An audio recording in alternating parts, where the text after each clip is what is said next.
बिस्मिल्लाहिर्रहमानिर्रहीम। अस्सलाम वालेकुम। तो आज हम बना रहे हैं मिल्क ओट्स। इसके बहुत ज़्यादा फ़ायदे हैं। सबसे बड़ा फ़ायदा इसका ये है कि ये आपके वेट को बैलेंस रखता है, आपकी स्किन को फ़ायदा देता है और कब्ज़ वगैरह के मसाइल को बेहतर करता है और पेट की ख़राबियों को भी बेहतर करता है। और ये बहुत ही ज़बरदस्त होता है खाने में, इसका जायका बहुत ही अच्छा है। बच्चे बड़े सभी इसे शौक़ से खा सकते हैं। तो रेसिपी शुरू करने से पहले आप लोगों से रिक्वेस्ट है, अगर आप लोग मेरे चैनल पर नए हैं तो सब्सक्राइब कर लें लाल बटन और साथ ही बेल के बटन को क्लिक कर लें ताकि मेरे आने वाली हर नई वीडियो का नोटिफिकेशन सबसे पहले आप तक पहुंच सके। तो रेसिपी शुरू करते हैं। बिस्मिल्लाहिर्रहमानिर्रहीम। तो यहाँ सबसे पहले मैंने सॉस पैन ले लिया। इसे चूल्हे पर रखने के बाद हाफ़ लीटर दूध लिया मैंने और ये सॉस पैन के अंदर डाल दूँगी और उबाल आने तक मैं इसे पकाऊँगी। तो यहाँ मैं आपको दिखाऊँ, उबाल अच्छे से आने लगा है। तो 1 कप मेरे पास ओट्स हैं। ये पैकेट की सूरत में बाज़ार से किसी अच्छी शॉप से मिल जाएंगे। तो ये 1 कप ओट्स मैं इसके अंदर शामिल कर दूँगी और चम्मच चलाती रहूँगी हल्का हल्का इसके अंदर वक्फे से, और मीडियम फ्लेम पर इसे पकाऊँगी।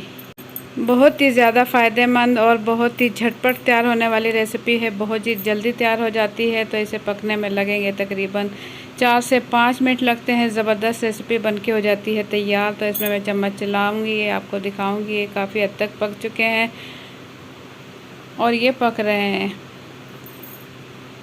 तो बच्चे भी इसे बहुत शौक़ से खाते हैं। बहुत ही मज़ेदार लगता है खाने में, जायके में बहुत ही बेहतरीन होता है।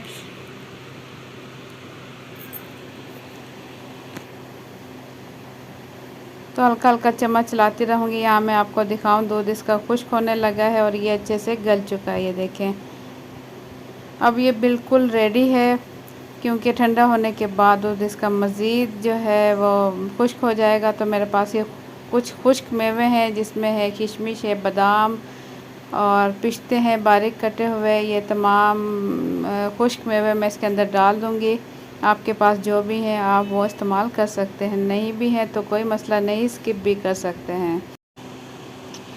ये आप लोग नाश्ते में भी खा सकते हैं। नाश्ते में खाना इसका बहुत ही ज़्यादा फ़ायदेमंद है और खाने में भी जूद हज़म है, बिल्कुल नरम है। बीमारी के दौरान भी आप मरीज़ को भी ये दे सकते हैं और बहुत ही ज़्यादा ताकत भी रखता है ये।